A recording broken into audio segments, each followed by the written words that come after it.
A couple of years ago, I found myself sitting in a quiet cafe, studying the weathered faces of the patrons around me.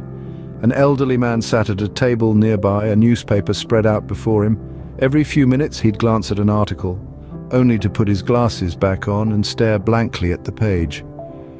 He was a stranger, but his struggle was familiar. It was the same struggle my grandmother had faced, the same struggle that had always made me terrified of one word: dementia. Imagine waking up one day in a world that feels unfamiliar, the faces of your children, your spouse, your friends, all strangers, the places you've known your entire life, foreign landscapes, even your own reflection, an unknown entity. This is the reality for millions of individuals living with dementia.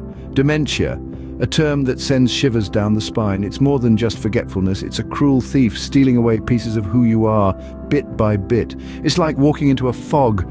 With each step forward, the path behind you disappears. You're left wandering in a world that's both terrifying and lonely. But is it really as grim as it seems?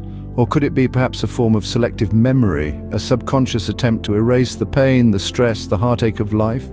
Could it be that this cruel disease is actually a merciful release from the burdens that weigh heavy on our minds? In the quiet solitude of the mind, where the past and the present blur together, perhaps there is a certain peace to be found. A peace that comes from the release of expectations, the surrender to the moment, the acceptance of the now. Amidst the confusion and the fear, there's a poignant beauty in the simplicity of a world unburdened by the past or the future.